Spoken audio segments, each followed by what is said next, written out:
There's never really a handbook for how to react when the person you've poured your heart into suddenly says, "I just need time to find myself." At first, you hold on to hope, thinking it's just a phase. But the truth behind those words hit me harder than I ever expected.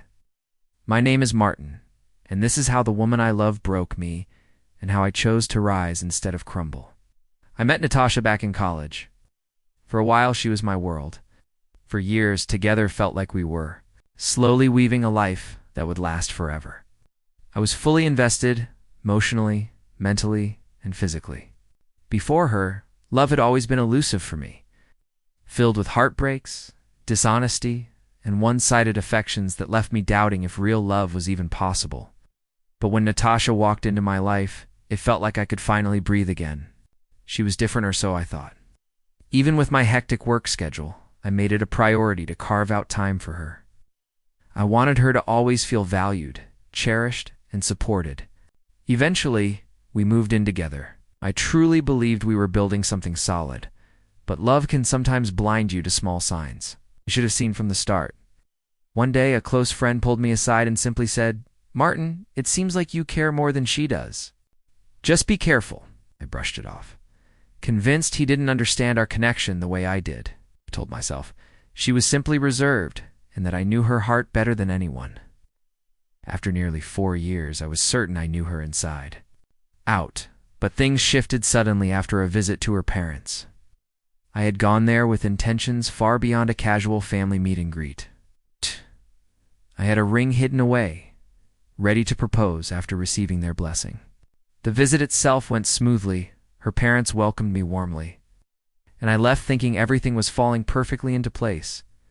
But as soon as we returned home, her demeanor changed. She became distant, withdrawn, and emotionally absent. Phones seemed more important than our conversations, which turned short and dismissive. At first, I tried to rationalize it as temporary stress, but days turned into weeks, and the cold silence lingered like a heavy fog over our relationship. Finally worked up the courage to ask her what was going on. Instead of honesty, she gaslit me, insisting nothing was wrong and that I was overthinking. I knew something was off, but I didn't want to push her further away.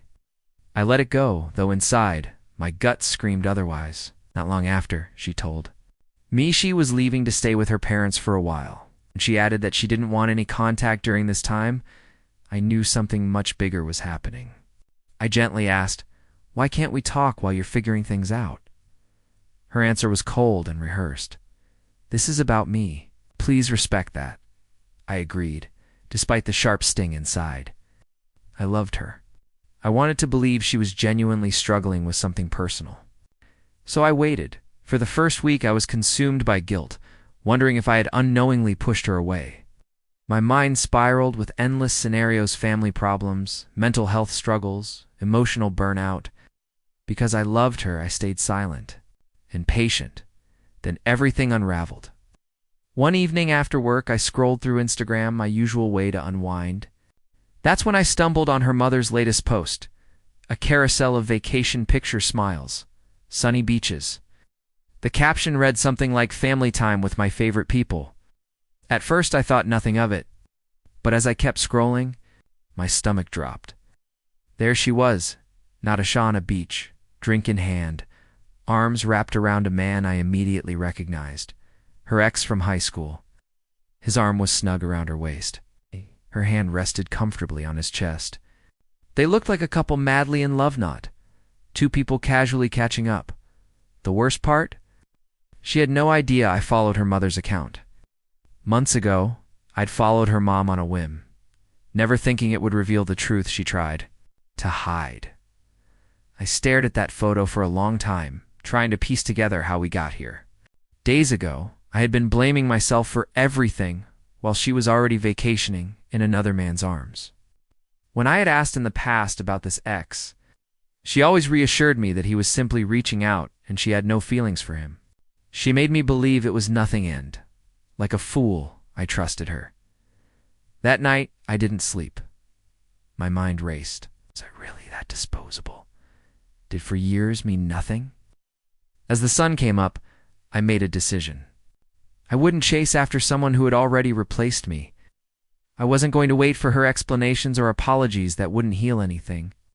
I calmly gathered all of her belongings, her clothes, personal items, little keepsakes. We once shared and boxed them up. This wasn't out of bitterness. It was necessary closure. I printed a shipping label, added tracking with signature confirmation, and sent it all to her parents' home.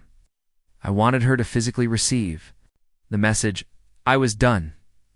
2 days later, she called, not to apologize, but to scold me for sending her things back. She called it embarrassing and said I should have spoken to her first. I let her vent, calmly listening to every word without a single interruption.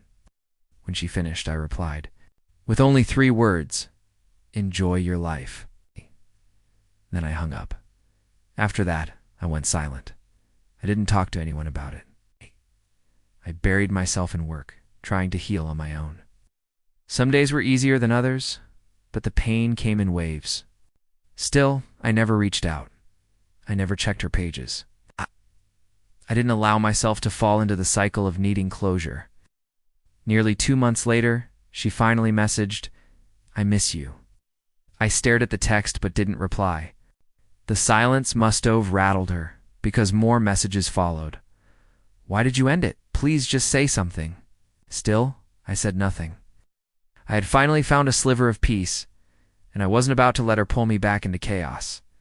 When she begged to meet or call, I firmly told her to stay with the man she chose. That's when the truth finally came out. She confessed that her parents had pressured her into reconnecting with her ex. They always preferred him, he was from their world, and they hoped she'd end up with him. She claimed it wasn't her decision, and that she didn't actually want to be with him. I asked one simple question. It took you 2 months to figure that out? Her silence spoke volumes. I told her I was done with the lies, the guilt, and the drama. She sobbed into voice messages, begging for forgiveness. But I was finished listening. I deleted her messages, blocked her number, and sat in the peace I created. Healing wasn't easy. There were still moments of hurt, questions that haunted me, but I stayed strong. I learned that closure doesn't always come from the one who hurt you. Sometimes you have to give it to yourself. I chose to protect my heart and my future. And if you've ever been betrayed like this, if someone you trusted turned your love into a weapon against you, know this. You are not weak for loving. You're not broken because they left. The true strength is found in knowing when to let go and rebuild,